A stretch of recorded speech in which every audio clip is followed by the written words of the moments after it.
स्वागत है सभी मित्रों का।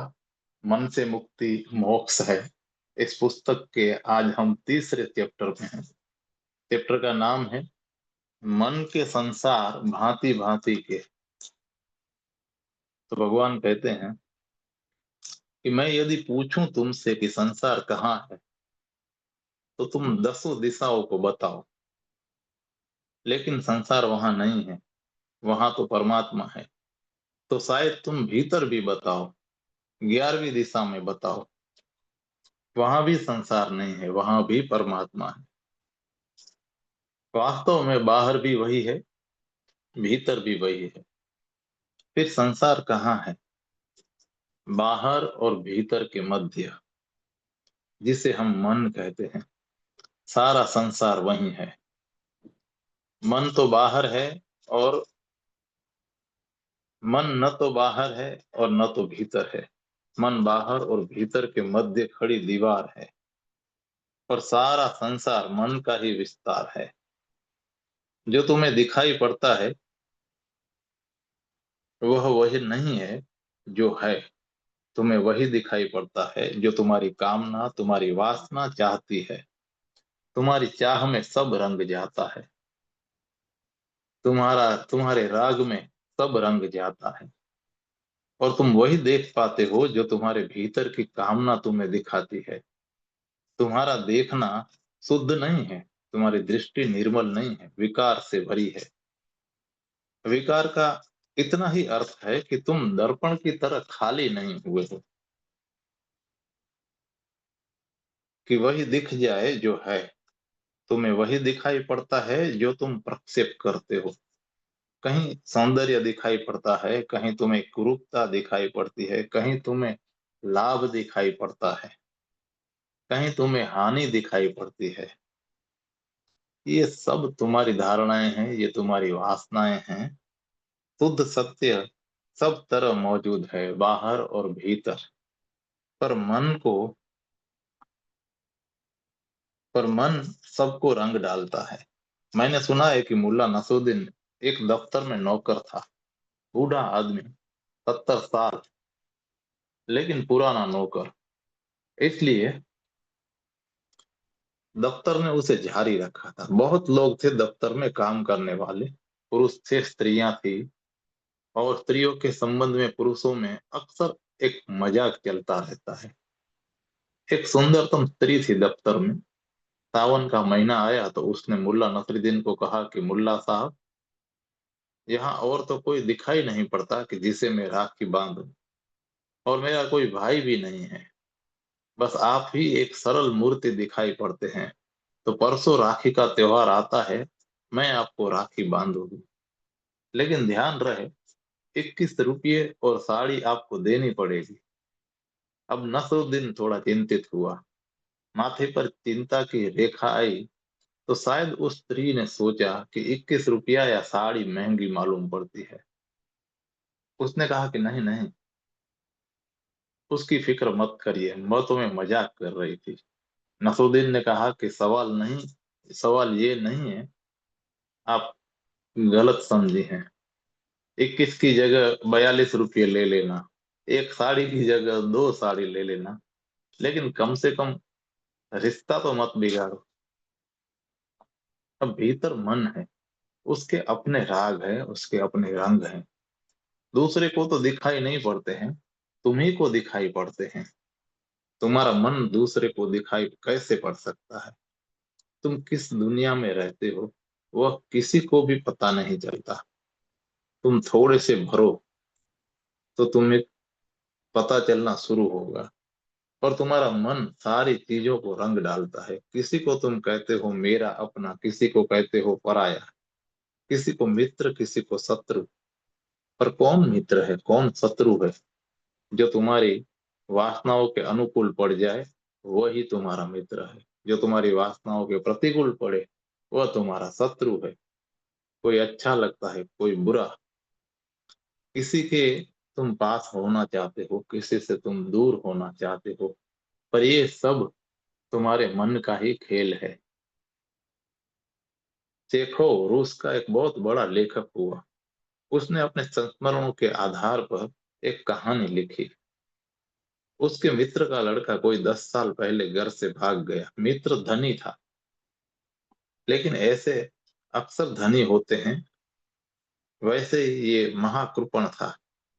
और लड़के को बाप के साथ रास न पड़ी, तो लड़का घर घर छोड़कर भाग गया। एक ही लड़का था। जब भागा था तब तो बाप बाप में अकड़ थी, लेकिन धीरे धीरे अकड़ उसकी कम हुई। मौत करीब आने लगी। 10 साल बीत गए, लड़के के लौटने के कोई आसार न मालूम पड़े। खोजने वाले भेजे गए। थोड़ा बाप झुका, क्योंकि वही तो मालिक है सारी संपदा का। और मौत कभी भी घट सकती है, कोई पता न चलता था। लेकिन एक दिन एक पत्र आया कि लड़का बहुत मुसीबत में है और पास के ही शहर में है। पिता को बुलाया है और कहा है कि अगर आप आ जाएं तो मैं घर लौट आऊंगा। अपने से मेरी आने की हिम्मत नहीं होती। शर्मिंदा मालूम पड़ता हूँ, अपराधी लगता हूँ। तो बाप गया शहर, एक शानदार होटल में ठहरा। लेकिन रात उसने पाया कि होटल के कमरे के बाहर कोई खंखारता। तो दरवाजा खोलकर उस आदमी से कहा कि हट जाओ यहाँ से, सोने सोने दोगे या नहीं। लेकिन रात सर्द, बर्फ पड़ रही है और वह आदमी जाने को राजी नहीं है। तो उसने धक्के देकर उसे बरामदे के बाहर कर दिया। फिर जाके वह आराम से सो गया। सुबह होटल के बाहर मैदान में भीड़ लगी पाई, कोई मर गया है।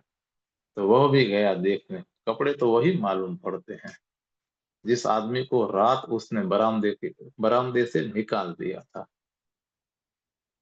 भीड़ में पास जाकर देखा तो चेहरा पहचाना हुआ मालूम पड़ता था। यह तो उसी का लड़का है। अपने ही लड़के को रात उसने बाहर निकाल दिया।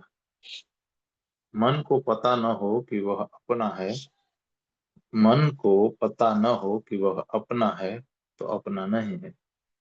मन को पता हो कि अपना है तो अपना है। सारा खेल मन का है।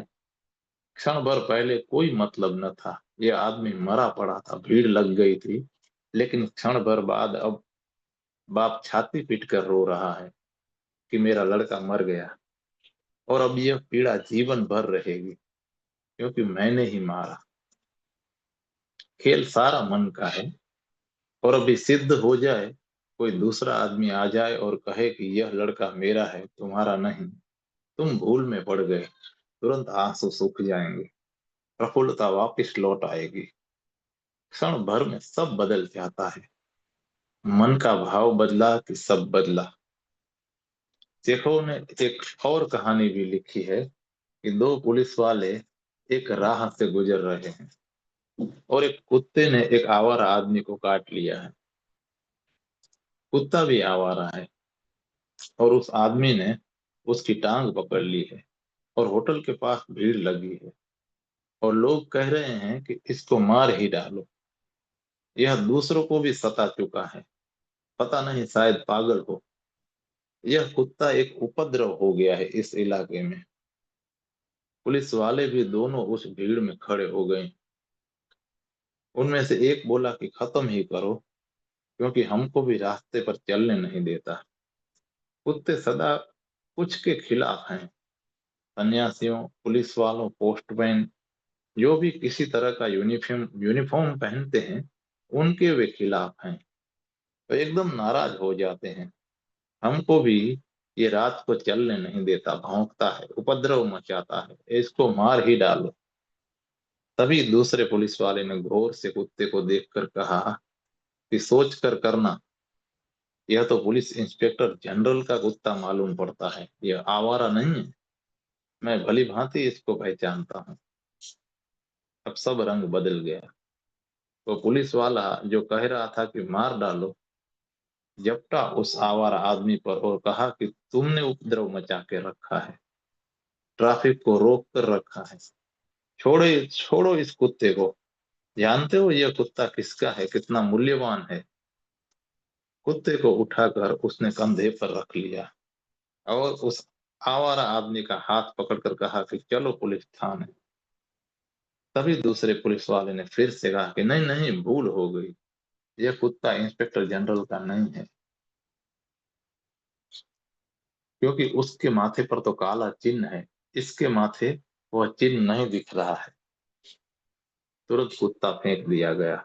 उस पुलिस वाले ने कहा कि आवारा कुत्ता, और मैंने इसको उठा लिया, और उस आदमी से कहा कि पकड़ उसको, खत्म कर इसको। उस आदमी ने फिर कुत्ते को उठा लिया, उसका टांग पकड़ ली और पछाड़ने ही जा रहा है जमीन जमीन पर, कि दूसरे पुलिस वाले ने फिर कहा कि नहीं नहीं, संदेह होता है कि हो न हो कुत्ता वही है, क्योंकि बिल्कुल वैसे ही मालूम हो रहा है। फिर बात बदल गई। फिर दोनों झपट पड़े उस आदमी पर कि तुझे लाख दफे कहा है कि यहाँ उपद्रव मत कर, छोड़ इस कुत्ते को। फिर कुत्ता कंधे पर है।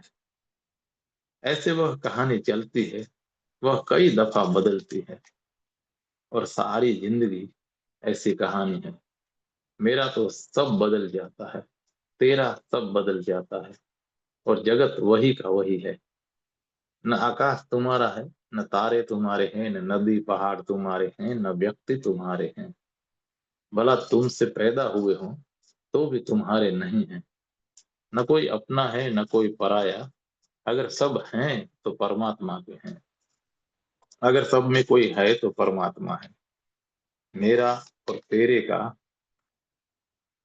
सारा मन का खेल है, और मन संसार बनाता है।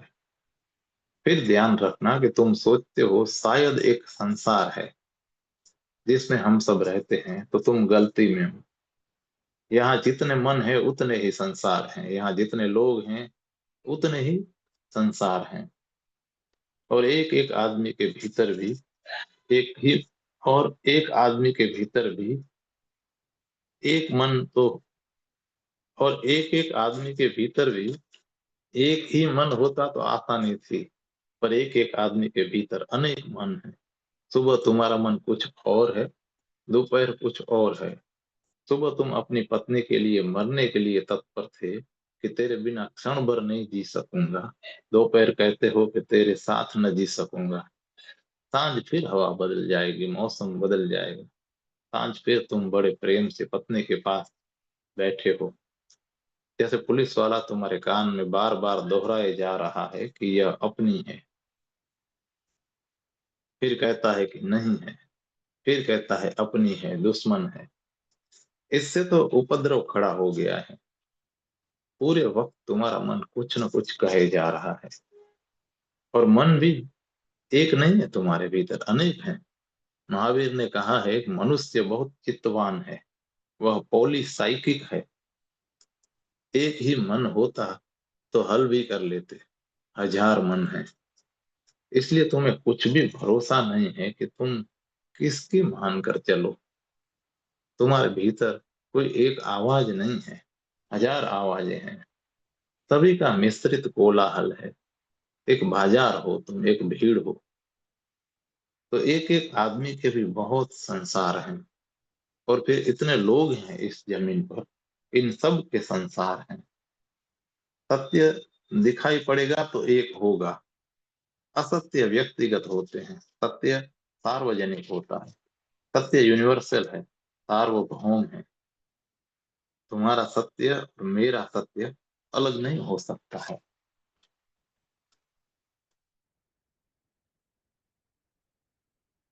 तुम्हारा असत्य और तुम्हारा असत्य तुम्हारा, मेरा असत्य मेरा। असत्य निजी होता है, प्राइवेट, पर सत्य तो निजी नहीं होता है, सत्य सार्वभौम होता है। इसलिए जहां भी तुम पाओगे कि तुम्हारे सत्य में किसी तरह का निजीपन है, वहीं संदिग्ध हो जाना। सत्य कहीं निजी हुआ है, वह तो सबका है और सब में है। इसलिए अगर तुम कहो कि मेरा धर्म हिंदू है, तो संदिग्ध हो जाना, तुम्हारा धर्म तुम्हारे मन का खेल होगा, क्योंकि वह मुसलमान के विपरीत है। तुम्हारा धर्म अगर जैन है तो वह हिंदू के विपरीत है, तुम्हारा धर्म अगर सिख है तो वह जैन के विपरीत है। और धर्म तो सत्य का होगा। तुम्हारा और पराये का नहीं, मेरा और तेरा नहीं। जिस दिन व्यक्ति धार्मिक होता है उस दिन उसके धर्म में सब लीन हो जाते हैं। सब पुराण, सब बाइबल, सब वेद। उस दिन उसके पास सार्वभौम सत्य होता है। लेकिन यह तभी हो पाता है जब मन खो जाता है। मन तो सार्वभौम मन तो सार्वभौम में उठने न देगा। मन संसार है और अमन संसार के पार हो जाना है। मन से मुक्त होना संसार से मुक्त होना है। और तब तुम्हारा सत्य तुम्हारा न होगा, सभी का होगा। आदमियों का ही नहीं, वृक्षों का भी होगा, पत्थर का भी होगा, चांद तारों का भी होगा। क्योंकि सत्य तो एक है। सत्य तो अस्तित्व के प्राण है। वह कोई मन की धारणा नहीं, वह तो जीवन की धारा है। इसलिए शुद्ध धर्म सिर्फ धर्म होगा। न हिंदू, न मुसलमान, न ईसाई, न हिंदू, मुसलमान, ईसाई, ये सब मन के खेल हैं। चर्च, मंदिर, मस्जिद, गुरुद्वारे मन की बनावटें हैं। वह मन का ही जाल है। तुमने धर्म तक को मन से देखा है, इसलिए धर्म भी बट गया है। मन से तुम जो भी चीज देखोगे वह तत्क्षण बट जाएगी। मन बांटने की प्रक्रिया है। मन तोड़ने का ढंग है। तुमने कभी कांच का टुकड़ा देखा हो जिसे प्रिज्म कहते हैं? उसमें सूरज की किरण को निकालो, वह 7 रंगों में टूट जाती है, इंद्रधनुष बन जाता है। टुकड़े के पहले, कांच के टुकड़े से गुजरने के पहले तो किरण एक किरण थी। वह शुभ्र थी, श्वेत थी। टुकड़े से गुजरते ही 7 हिस्सों में टूट जाती है, सतरंगा जाल फैल जाता है, इंद्रधनुष बन जाते हैं।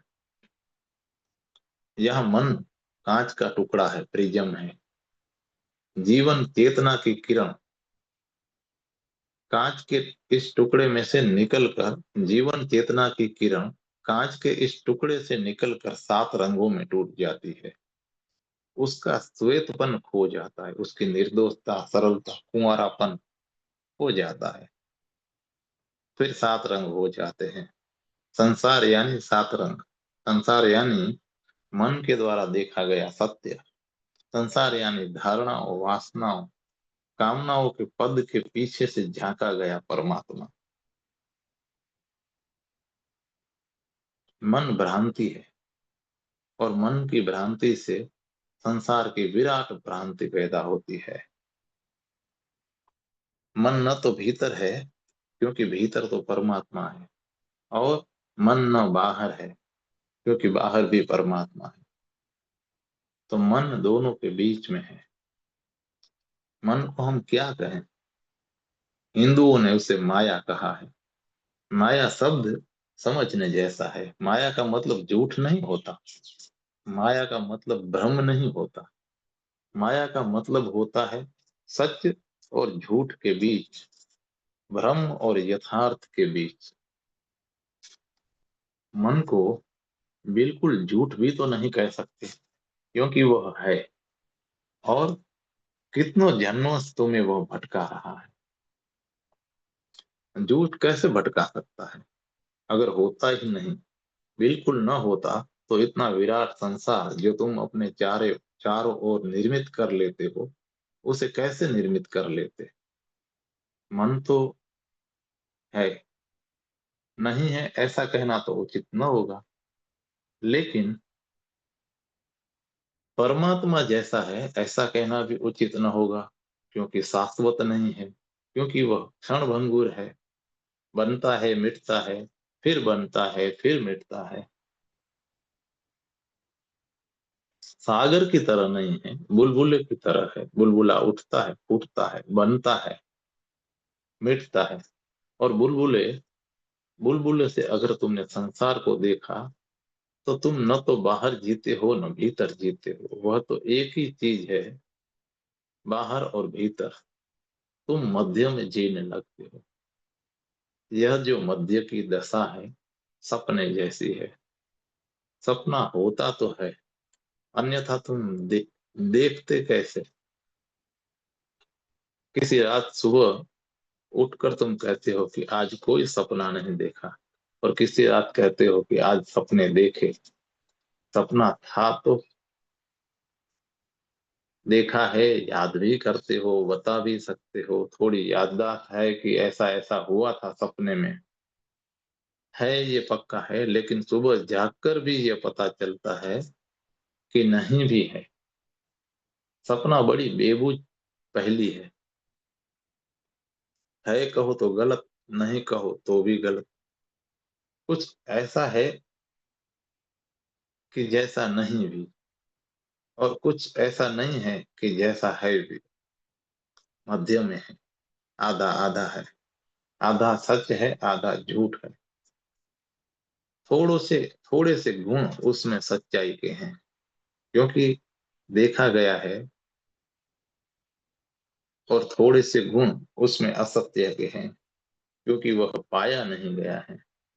देखा गया और पाया नहीं गया, यह सपना है। देखी गई और पाई नहीं गई, यह माया है। और देखा गया और कभी उपलब्ध न हुआ, यह संसार है। और तब तक मन में विकार है अहंकार का,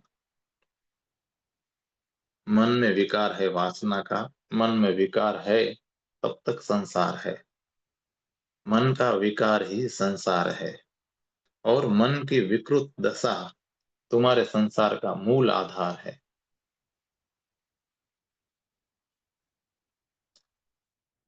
संसार को छोड़कर मत भाग जाना, विकारों को त्यागना है। जब मन निर्मल करे, जब मन निर्मल करी जाना, तब निर्मल माही समान। और जब मन निर्मल हो जाता है, कोई स्वप्न नहीं रह जाता मन में, जबकि स्वप्न ही मन है। कोई विचार नहीं रह जाते, विचार ही विकार है। तब मन भी नहीं रह जाता, तब तो निर्मल आत्मा रह जाती है। मन का संबंध संसार से है, आत्मा का संबंध परमात्मा से है। मन रहेगा तो संसार तुम्हारे चारों तरफ है।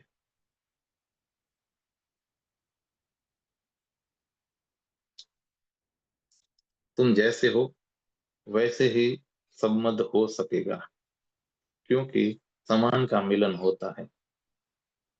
दोस्तों, ये चैप्टर ओशो की पुस्तक कहे कबीर दीवाना अध्याय नंबर 9 से संकलित है।